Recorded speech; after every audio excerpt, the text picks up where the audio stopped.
Good evening, Aditi, Sakshi. We will finish first of all the second chapter, that is the precision control structure. Only one concept is remaining, that is ternary operators. It is also called as a conditional operator, right? So we will directly write a program and I will explain you, right?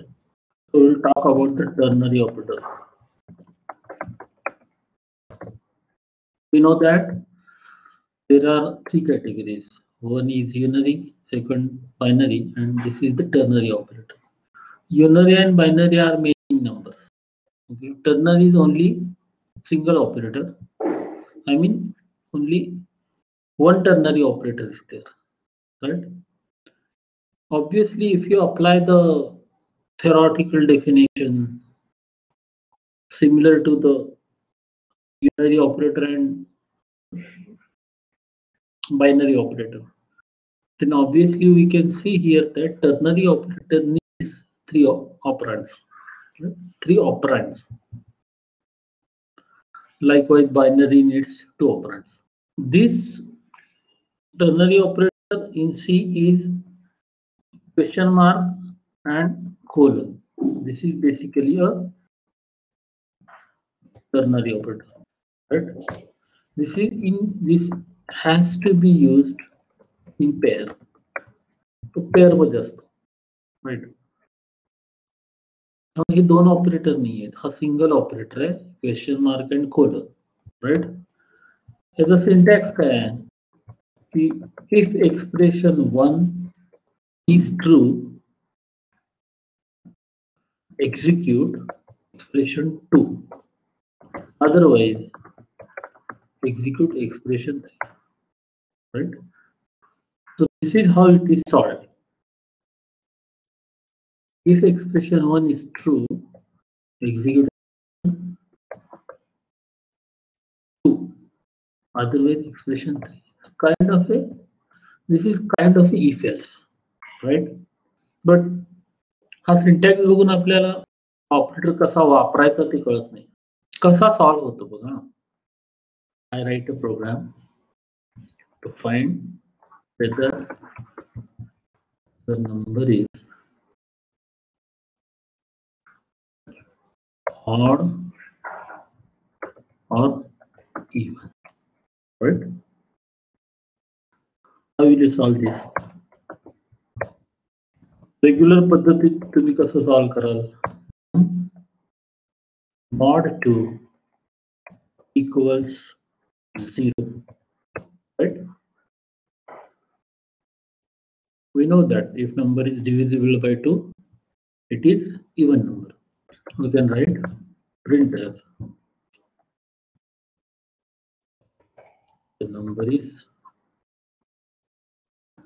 even number, right? Else the number is odd number. So this is how if else construct would be. If I want to use the ternary operator, I will write num mod 2 question mark expression है, ठीक है? num mod 2 is expression, right? तो तुम्हाला expression true का false हा गोंधळ होईल थोडासा. हवं तर मी पूर्ण लिहितो. If num mod 2 is equal to 0, right? हवं तर याला ब्रॅकेट घालतो. म्हणजे काय होईल? असोसिएटिव्हिटी प्रेसिडेन्स त्याचा काही प्रॉब्लेम येणार नाही. The number is even, right? इथे सेमिकोलन मात्र टाकायचं आहे. सेमिकोलन हे पूर्ण स्टेटमेंट संपवणार. I will write here semicolon printf the number is इथे सेमिकोलन येणार. स्टेटमेंट संपलंय. तो मगाचा जो 4 लाईनचा प्रोग्राम होता हा एका स्टेटमेंट मध्ये लिहिलेला. That's it. राईट. हा प्रोग्राम मी आता रन केला, पहिला काय एरर देतो का बघूया. No error is there. So if I enter suppose 25, the number is odd, right? If I run the code again, if I enter suppose 24, the number is even, right?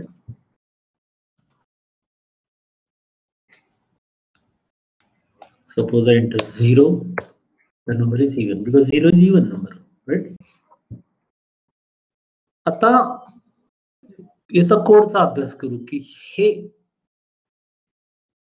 Expression आहे, हे expression जर true झालं, if this expression resolved to be true or this expression खऱ्या याच्यामध्ये आपण programming किंवा C प्रोग्रामिंगच्या लँग्वेजमध्ये बोलायचं म्हटलं तर या एक्सप्रेशन जर 1 रिटर्न केला, पण आपण सांगितलेलं आहे तुम्हाला, मी काय सांगितलंय की एक्सप्रेशनची व्हॅल्यू, कंडिशनल एक्सप्रेशनची व्हॅल्यू ज्यावेळी 1 असते त्यावेळी ते ट्रू असतं, किंवा ट्रू असते त्यावेळी 1 व्हॅल्यू असते, both way.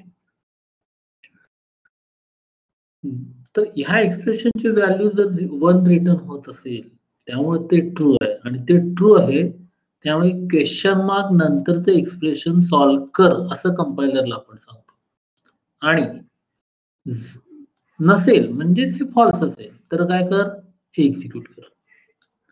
So it is a very compact operator. It is used heavily by library developers everywhere. Compact code करायचा असेल हा तो वापरला जातो, आणि हा ऑपरेटर आहे तसा C++ मध्ये वापरलेला आहे तसा जावा मध्ये वापरलेला आहे. हा ऑपरेटर तुम्हाला कसा वापरायचा कळायला पाहिजे. त्याचं लोकेशन हे तुम्ही रेकॉग्नाइज हळूहळू करायला लागाल की हा या ठिकाणी टर्नरी ऑपरेटर वापरता येईल, खूप ठिकाणी वापरता येईल. ज्यावेळी कॉम्पॅक्ट कोड असतो ना, टर्नरी ऑपरेटर हा मोस्टली सिंगल लाईन मध्येच असतो, म्हणजे तुम्ही 4 लाईनचा कोड हा सिंगल लाईन मध्ये घालू शकता. सो आता मी तुम्हाला टर्नरी लॉजिकल नॉट ऑपरेटर दाखवला नव्हता बघा, ठीक आहे. आता लॉजिकल नॉट ऑपरेटर हा मी तुम्हाला काल सांगताना शिकवताना सांगितलं की तो कधी वापरता येईल याचं तुम्हाला अनुभवानच कळतं लगेच की तो हा इथे आपल्याला तो वापरला तर चांगलं होईल असं.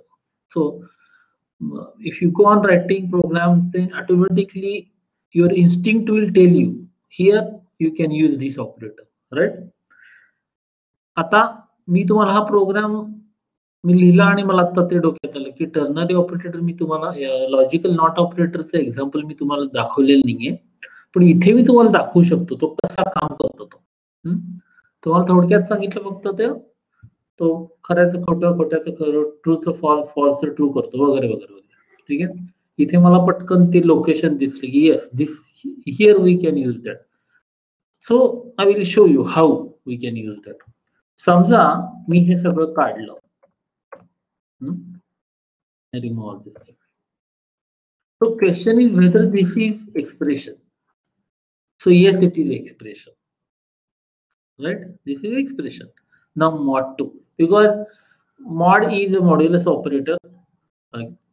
So it will operate on 2 operands. Once that modulus operator operates on num and 2, it is going to give some value, right? It is going to give return some value. Now that value will be 0 or non-zero,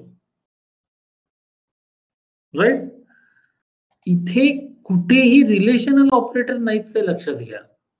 relational operator नाही इथे. फक्त काय होणार आहे, नम mod 2 म्हणजे ते expression solve झालं तर तो कुठली तरी व्हॅल्यू रिटर्न करणार आहे. कुठली व्हॅल्यू रिटर्न करेल, एकतर 0 करेल किंवा एकतर 1 करेल, बरोबर आहे की नाही. 0 म्हणजे काय, एक्सप्रेशन नम ही इव्हन आहे, आणि 1 रिटर्न केला तर नम हा काय आहे, ऑड आहे, बरोबर. आता त्याच्यासाठी आता जर मी प्रोग्राम रन केला तर तो उत्तर उलट देईल, लक्षात येईल बघा. ऑड नंबर भरला तर इवन आहे म्हणून सांगेल. बघा मी आता ऑड नंबर भरतो, it will number is even, right. तर या एक्सप्रेशन आता 1 रिटर्न केला. 63 mod 2 is remainder is 1. So 1 म्हणजे expression is true. 1 means expression is true. त्याच्या रूलच्या टर्नरी ऑपरेटरच्या रूल प्रमाणे काय हे विल दिस विल रन. म्हणजे या प्रोग्राम मध्ये आता तुम्हाला काय चेंजेस केले पाहिजेत. This is one change, you have to write like this, number is odd and number is even, right. आता काय होईल, जर 63 भरला तर तो म्हणेल नंबर इज ऑड, राईट. पण असं कोड चेंज करण्यापेक्षा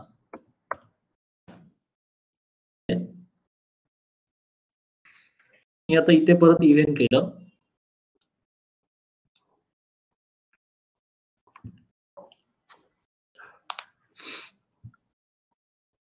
आणि इथे परत ऑड केला, ठीक आहे.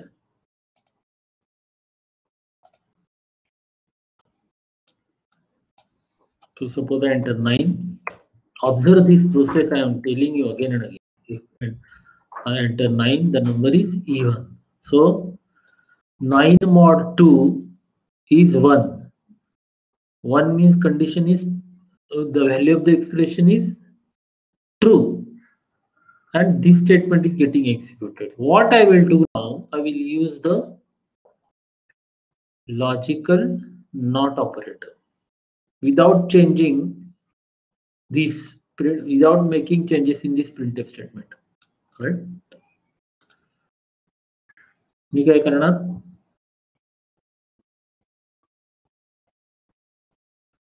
I'll put this in a bracket, right? Usually this is not operator, right? आता जर प्रोग्राम रन केला,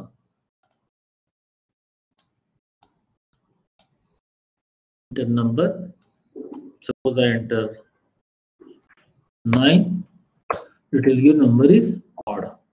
इथे काय होत आहे, हा 9 होता, बरोबर. 9 mod 2 म्हणजे किती आला, 1 आला. 1 म्हणजे झाली. नॉट ट्रू म्हणजे ही आता पूर्ण एक्सप्रेशन काय झालं, फॉल्स झालं. फॉल्स झालं म्हटल्यानंतर कुठलं एक्सप्रेशन एक्झिक्यूट झालं, हे एक्सप्रेशन एक्झिक्यूट झालं. समजा मी 8 भरला, नंबर इज इवन. इथे काय होत आहे, हा 8 आहे. 8 mod 2 that is 0. Not 0 म्हणजे काय आलं, नॉट 0 इज 1 किंवा हा 0 म्हणजे फॉल्स म्हणलं तर नॉट फॉल्स म्हणजे काय, ट्रू. मग हे सगळं ट्रू झालं ना, तर हे एक statement execute. So this is how logical not is very handy, very useful, and no it will help you a lot while writing program. So this is how the ternary operator can be used, right? आता तुमचे जे problem आहेत ते सोडवूया. 5 नंबरचा एक problem होता ना. If a 5 digit number is input through the keyboard, a program to reverse the number, right? See, reversing number, I will give you a hint, will not solve the problem, right?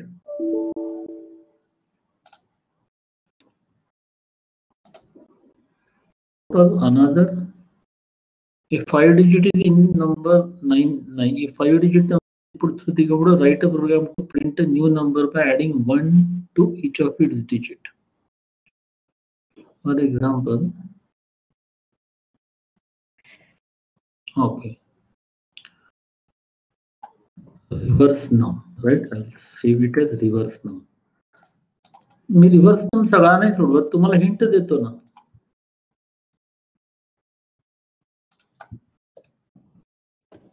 पहिलं तुम्हाला मी हेही दाखवतो की व्हेरिएबलची संख्या कशी कमी करता येते. Suppose what I can say here, summation of all digits of a number, right? कसं आहे, हा आता 5 डिजिट नंबर आहे, लक्षात घ्या. कळलं की नाही? थोडे पुढे गेल्यानंतर मी तुम्हाला काय सांगेन, हाच प्रोग्राम असेल, कळलं की नाही? हाच प्रोग्राम मी तुम्हाला सॉल्व्ह करायला देणार, पण मी तुम्हाला सांगणार आता नंबर कुठलाही असेल, 2 डिजिट असेल, 4 डिजिट असेल, 5 डिजिट असेल, कोणताही असेल. आत्ताचा प्रोग्राम हा तुमचा फक्त 5 डिजिटला चालतो. 4 डिजिट नंबर की तो बिघडतो, बरोबर की नाही? तसं होता कामा नये. त्यामुळे असेच प्रोग्रामची हळूहळू डिफिकल्टी लेवल आपण वाढवत जाणार, जेणेकरून असा प्रोग्राम आपण लिहिणार की जो जेनेरिक असेल, लिमिटेशन्स कमी असतील. शेवटी आपण अकॅडमिक लेवलला म्हणजे हे लँग्वेज शिकवत आहोत, आपल्या प्रोग्रामला लिमिटेशन्स ही आहेतच, बरोबर आहे की नाही? आपण आता असं काही प्रोव्हिजन्स केलेत का की मी 5 डिजिट नंबर भरला आणि मी काहीतरी भलतंच भरलं, ठीक आहे, तर तो सांगतो का आपल्याला तुम्ही काहीतरी भलतंच भरलेलं आहे म्हणून? नाही सांगत. म्हणजे ते व्हॅलिडेशन आपण अजून प्रोग्रामला दिलेलं नाही. त्यामुळे आपला प्रोग्राम तेवढा अजून आपण हे नाहीये की तो कुठेही काम करेल, बरोबर? म्हणजे काही कंडिशन सॅटिस्फाय कराव्या लागतात तो प्रोग्राम रन होण्यासाठी. म्हणजे तो नंबर भरायला हवा, तो 5 डिजिट असायला हवा, वगैरे वगैरे वगैरे, राईट? पण तरी सुद्धा आपण लिमिटेशन्स ती कमी कमी करत जाणार जसं पुढे शिकत जाणार तसं. आता इथे आपण 5 डिजिटचं एक आपण अझम्पशन केलेलं आहे, right? So I will declare one variable as number, right? Now obviously we need some variables, right? So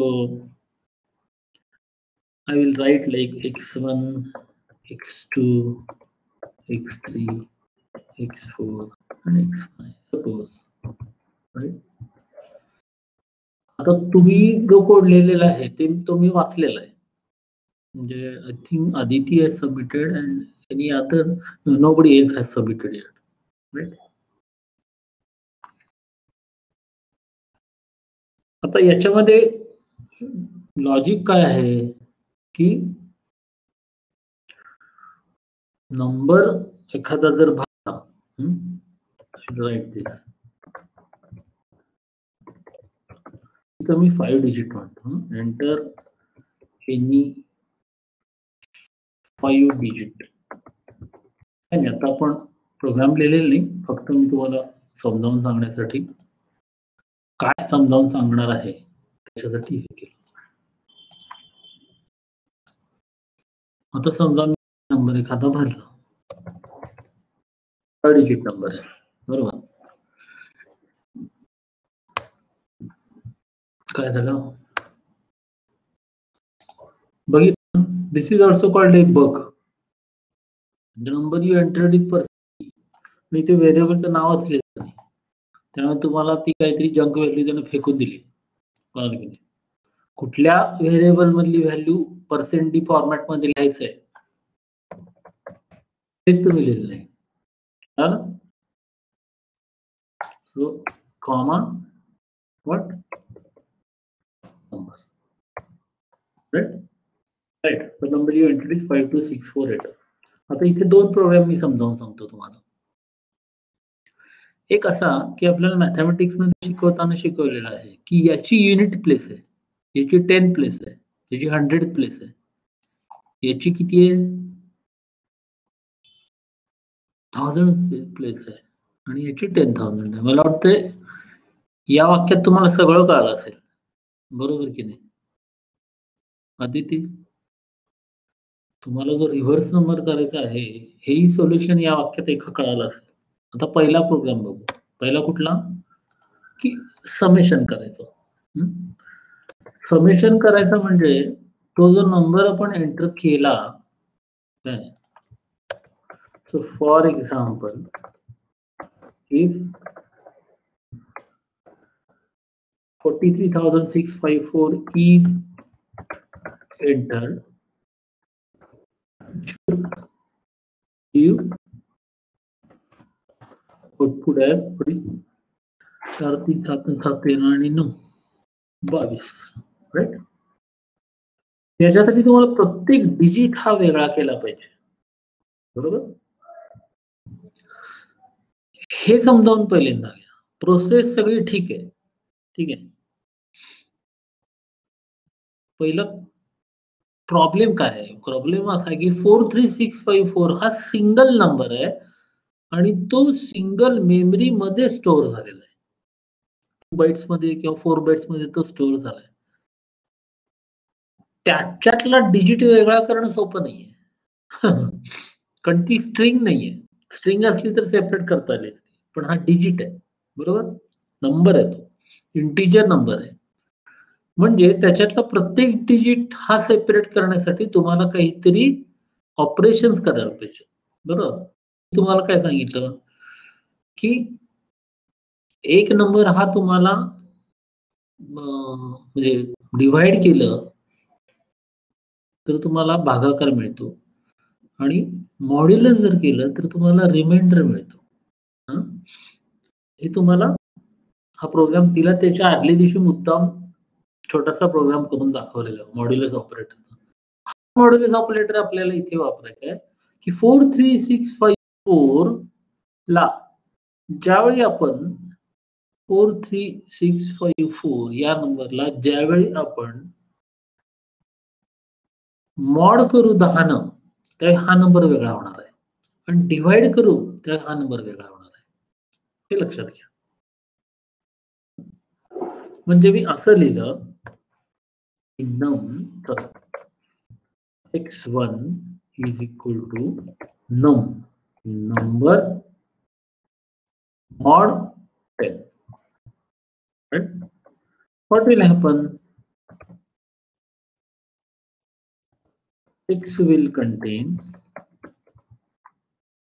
now once the statement is executed, X will contain 4. म्हणजे 4 हा वेगळा झाला आता. पण 4 हा वेगळा झाल्यानंतर नंबर हा नंबर तसाच आहे, लक्षात घ्या. नंबर मध्ये काय फरक पडलेला नाही.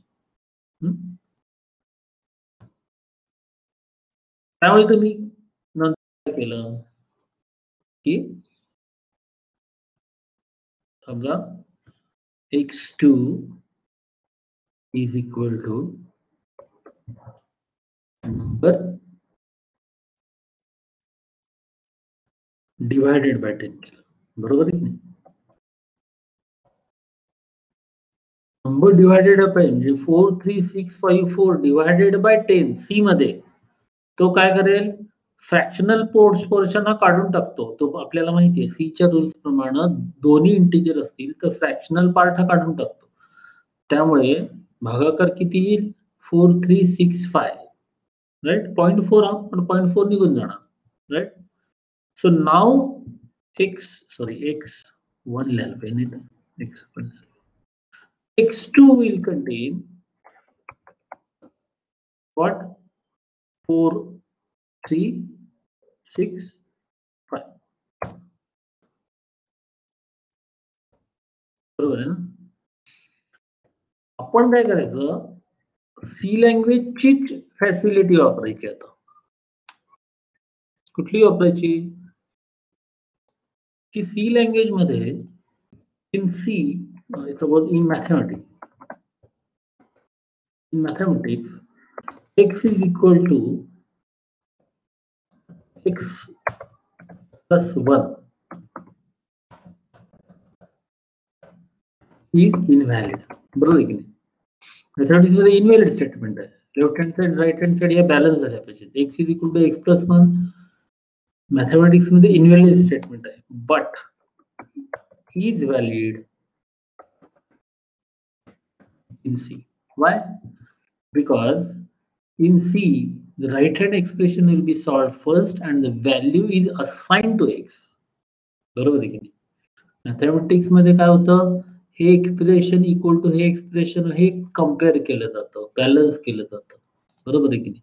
हा x तिकडे जाईल आणि 0 इज इक्वल टू 1 असं एक्सप्रेशन मॅथमॅटिक्स मध्ये व्हॅलिड नाहीये, बरोबर. सी मध्ये मात्र काय आहे, हे एक्सप्रेशन सॉल्व्ह कसं होतं हे बघितलं पाहिजे. हे राईट हँड साइडचे एक्सप्रेशन सॉल्व्ह होतं पहिल्यांदा आणि नंतर एक्स मध्ये व्हॅल्यू स्टोअर होते, बरोबर की नाही? तोच जर कन्सेप्ट इथं जर मी वापरला, आता जर मी असं लिहिलं x2 is equal to x1, can I use this? Yes, let me try. x1 mod, right? Now x2 will what? x1 nahi x2. Now x2 will contain, right? आणि मग आता काय करणार? x3 equals x2 divided by 10. Me variables कमी वापरतोय बघा का एकदम. x3 will contain, x3 मध्ये किती असेल, डिवाइड केल्यानंतर 36 असेल, correct? And now I will write again x3 is equal to x3 mod 10.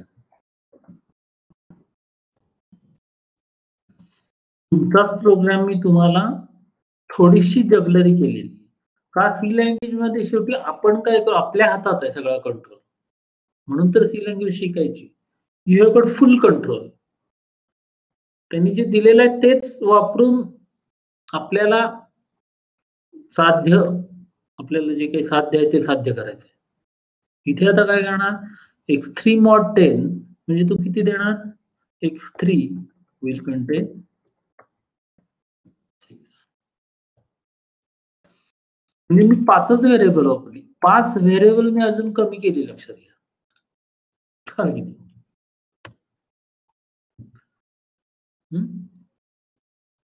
x4 will be what, x3 divided by 10. लिहायची गरज नाही मला वाटतं.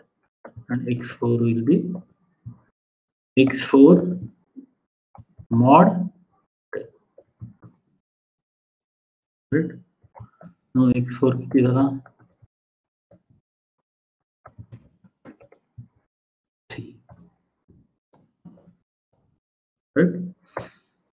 And x5 will be x4 divided by 10.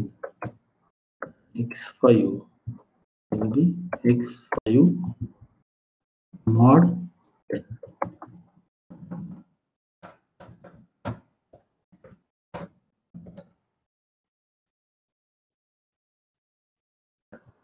x5 will contain 4. If I write here, आपल्याला बेरजेसाठी एक variable declare करायचं आहे, int sum, right? If I write sum is equal to x1 plus x2 plus x3 x4 x5 into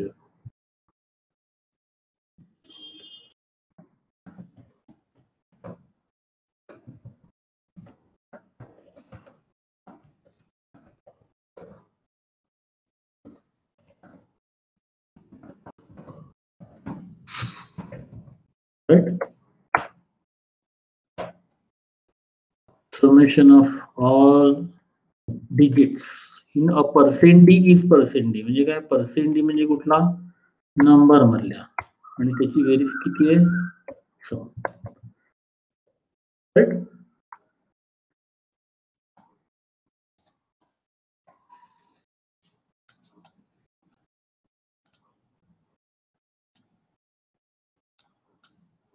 enter suppose 4 5 2 6 3.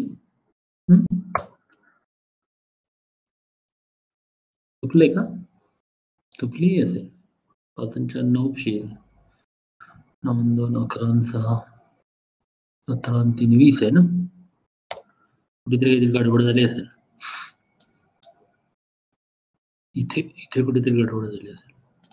हा, आता मी तुम्हाला अजून एक हे दाखवतो बरं का.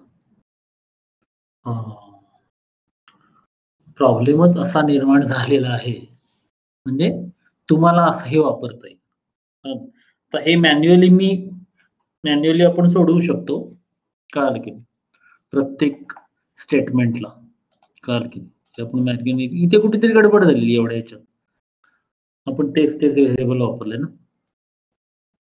पण आता हा बग आहे लक्षात घ्या. This equality is bug. Very difficult to find out exactly where the problem has occurred. तर याच्यासाठी तुम्हाला मी एक काल मी तुम्हाला जे बोललो तेच आपण इथे मी शिकवणार तुम्हाला. तर इथे काय करायचं आता, की बेसिकली तुम्हाला डिबगर कसा वापरायचा ते शिकवणार. तर आय विल स्टार्ट करायचं डिबगर. ठीक आहे. इथे तुम्हाला डिबगर स्टार्ट केला की हा प्रोग्राम आता रन झाला. ठीक आहे. पण हा डिबग मोडमध्ये आहे, लक्षात घ्या. डिबग मोडमध्ये म्हणजे तुम्हाला कळेल आता. तो लगेच आउटपुट देणार नाही तुम्हाला. देतो का बघूया? नाही देणार. नाहीतर मग त्याला रन टू कर्सर केलं पाहिजे. नाही. ठीक आहे. त्याला आपण रन टू कर्सर म्हणूया.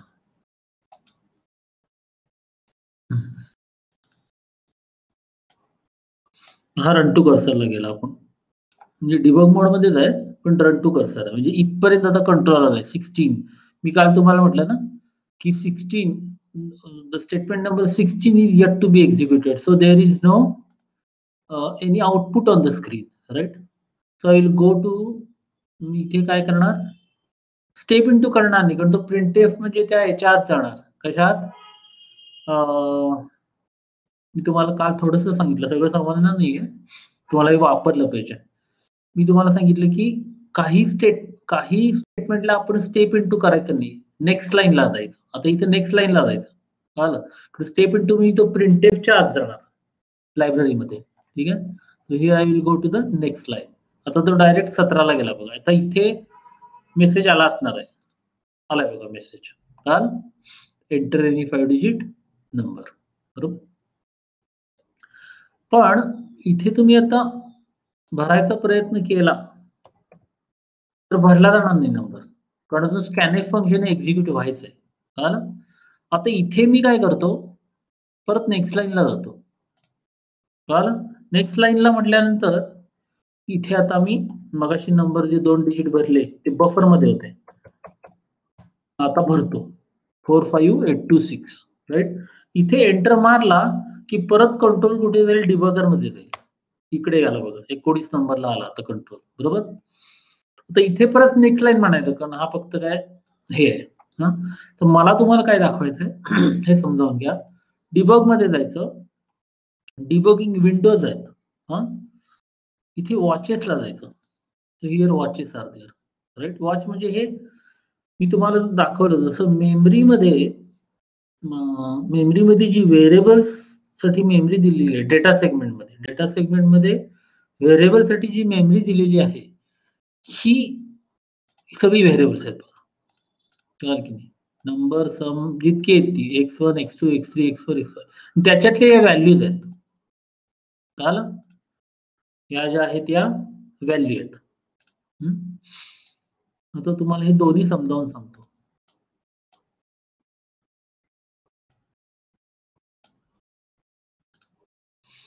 आता कंट्रोल कुठे आलाय? 19 नंबरला आलाय. बरोबर. अजून 19 नंबर एक्झिक्यूट व्हायचंय. नेक्स्ट लाईन करायचं. आत जायचं नाही. आत कधी जायचं तुम्हाला सांगेन मी. म्हणजे हे स्टेटमेंट स्टेप इनटू कधी करायचं? आपण लिहिलेलं एक्सप्रेशन असेल तर स्टेप इनटू करायचं. पण प्रिंटएफ स्कॅनएफ ही लायब्ररी फंक्शन्स आहेत, त्या केसमध्ये स्टेप इनटू करायचं नाही. तर इथे मी नेक्स्ट लाईन म्हणतो. नेक्स्ट लाईन म्हणल्यानंतर इकडे मेसेज आला असेल, the number you entered is 45826. का आला तो 45826? पण इथे आपण काय लिहिलेलं आहे, याच्यातली व्हॅल्यू आण म्हणून सांगितलेलं, आणि याच्यात किती व्हॅल्यू आहे? 45826 आहे. 4 5 8 2 6 बरोबर. सम मध्ये काय आहे 6 4 2 2 4 0 0 जंक व्हॅल्यू किंवा गार्बेज व्हॅल्यू म्हणतो आपण त्याला. All variables in C have got garbage values until you store some values in that. There are some exceptions, but exceptions that we will see in another chapter, which we call it as the storage classes. तिथे काही variables मध्ये तुम्ही 0 सुरुवातीला ठेवू शकता, बरोबर. पण ही सगळी जी व्हेरिएबल आहेत ही ऑटोमॅटिक व्हेरिएबल ज्याला आपण म्हणतो, ठीक आहे. ऑटोमॅटिक व्हेरिएबल्स मध्ये सगळ्यामध्ये जंक व्हॅल्यू असतात, गार्बेज व्हॅल्यू असतात. कळलं? या सगळ्या गार्बेज व्हॅल्यू आहेत बघा. 6 4 2 2 x1 मध्ये 58 आहे, x2 मध्ये 8 आहे, x3 मध्ये 66 आहे, असं हे गार्बेज व्हॅल्यू आहे. आता x1 हे statement the statement 21 is yet to be executed, right. इथे आता काय करायचं, हे करायचं स्टेप इंटू करायचं. कळलं? इथे स्टेप इंटू आहे बघा. स्टेप इंटू म्हणजे तो पहिल्यांदा इकडे जाईल आणि मग x1 मध्ये व्हॅल्यू ठेवेल, right. So right step into. ठीक आहे. आता x1 मध्ये किती व्हॅल्यू स्टोअर झाली 6 झाली. इथेच गडबड झाली नाही, बरोबर आहे ना. आता हा प्रोग्राम आपण नेमका काय झालंय हेच एक्झाम्पल भरायला पाहिजे होतं आपण.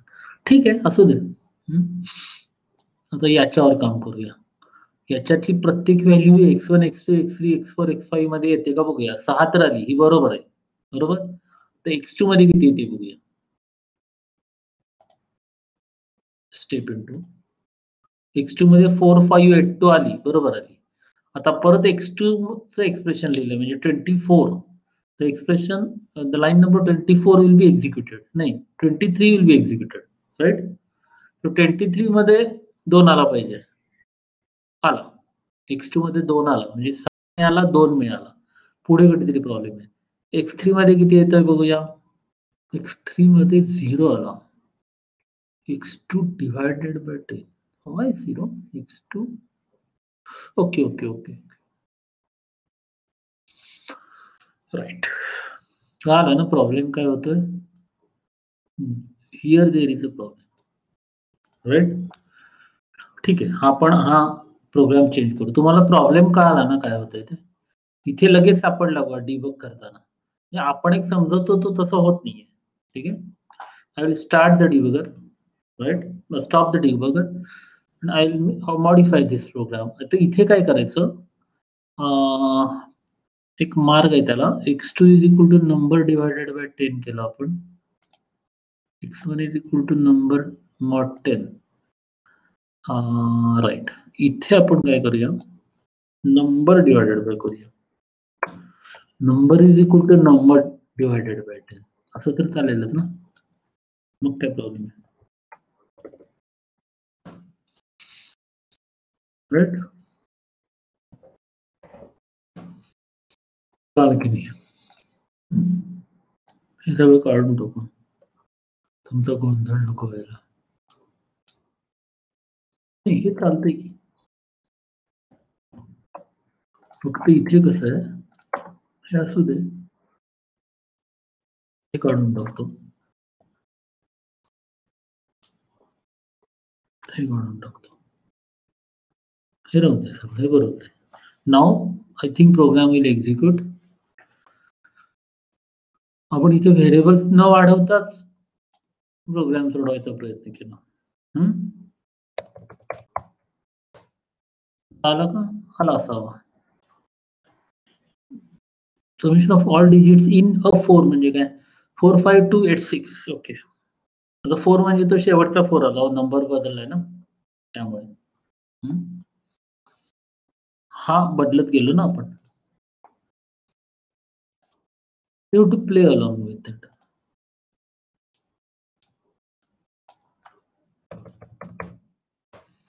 Right? The number entered is 5 2 6 4 8. आता तो 10 6 16 4 20 आणि 8 28. Why it is problem? Still it is problem. आता 2 7 7 13 4 17 आणि 8 25 बरोबर आहे ना. So it is correct. right? So this is how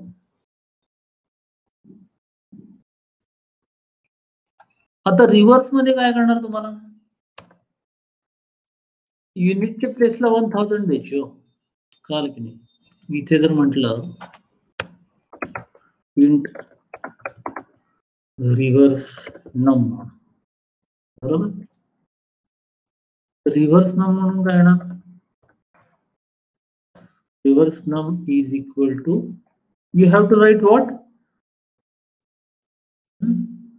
x1 हा कसला युनिट डिजिटला होता ना so x1 into you have to write 10,000 plus x2 into you want to reverse the digit that's it 25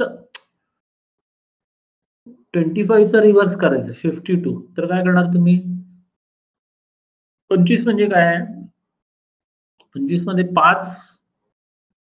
5 plus 10 into 2 आहे बरोबर की नाही 2 ची 10 place आहे बरोबर 5 ला 10 प्लेस द्यायची म्हणजे 5 into 10 plus 2 it is reversing that is how you get the 52 right 25 चं 52 कधी मिळणार 5 ला 10 म्हणायचं 2 ला तसंच ठेवायचं so x2 into 1000 plus x3 into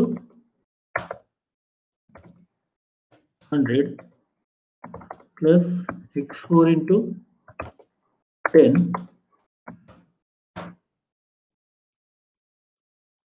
plus x5 होय ना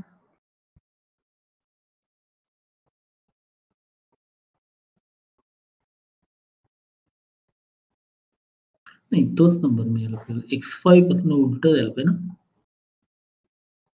what will happen here x1 is equal to number mod 10 x1 मध्ये आपल्याला कुठला मिळाला हा नंबर मिळाला हा याला आपण 10,000 निवड बरोबर आहे की okay if I write printed the number reverse number is percent d right reverse number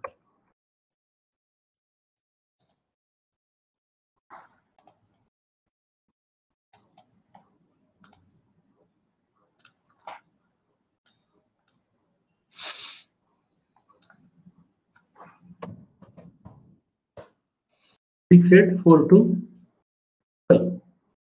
12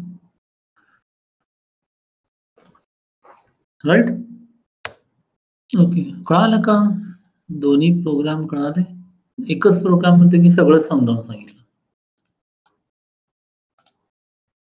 काही अजून शंका असतील तर विचारा मी साधारण मी तुम्हाला हे सांगितलं काय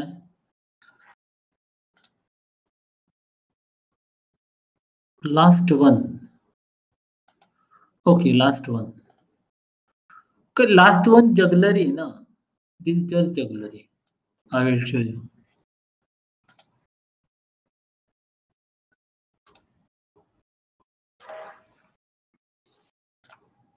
मॅथमॅटिक्स आहे व्हरायटी मार्ग आहेत त्याच्यात सोडवण्यामध्ये मी एकदम स्क्रूड पद्धतीने दाखवतो कळालं की नाही म्हणजे तुम्ही म्हणाल काय सर हे असलं असते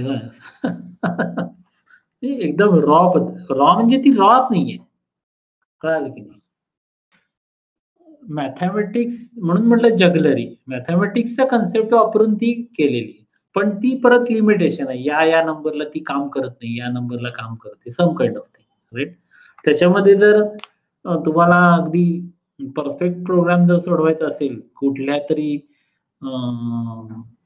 म्हणजे तो जनरल प्रोग्राम आपण म्हणतो ठीक आहे तर त्याच्यासाठी मग आपल्याला कोड लिहावा लागेल तीच तिची मजा आहे ना तो तुम्ही प्रयत्न करायचा कसं सोडवायचं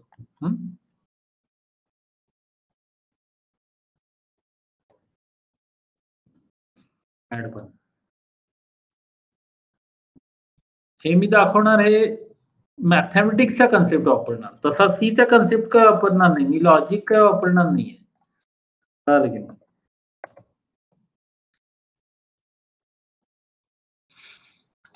This is how the code would be.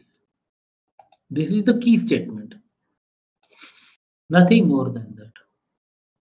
Right? See, there are other ways. Right? कारण हा इथे कसं आहे की हा प्रोग्राम समजा याला तो काम करतो, बरोबर की नाही? पण तो काही ठिकाणी काम करेल का याचा भरोसा नाहीये. समजा मी हा भरला तर तो चुकतो ना. तसं चुकत नाही तो 2चा 3 9चा 10 होतो नाही असं नाही. ओके. पण मॅथेमॅटिक्सचाच एक हे वापरलेलं आहे. इथे चुकतो असं म्हणता येत नाही कारण एक आकडा 9 होता. आता 9चा 0 करून कॅरी ओव्हर 1 होणारच आहे. ओके.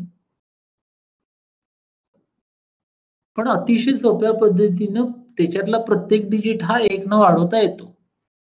हा एक. So that's why I say that it is really fun to write programs in C for finding solution to any problem. That is fun. खूप प्रोग्राम्स आहेत, खूप आहे. काही प्रोग्रामला तुम्हाला सांगू ना, काही दिवस जातात सोडवायला, काहीला महिने जातात, काहीला वर्ष जातात. म्हणजे माझ्या लिस्टमध्ये असे अनेक प्रोग्राम आहेत, की मी अनेक वर्ष ते करतच आहे. अजून काही मला सोडवता आलेलं नाहीये सीनं. असे अनेक आहेत आणि अशी तुम्हाला आम्हाला नाही, सगळ्यांनाच आहेत. That is the reason that C language is popular and its popularity is growing only even though after 50 years. त्यात रिझनच असं आहे, की ते C न काहीही सोडवता येतंय. फक्त ते वेळ लागतो जरा.